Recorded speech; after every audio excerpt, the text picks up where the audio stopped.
साई दयालं साई कृपालं साई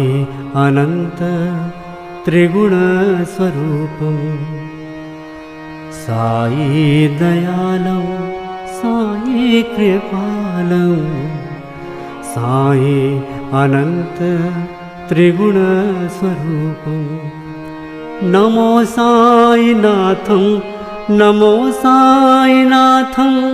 नमो साईनाथं नमो साईनाथं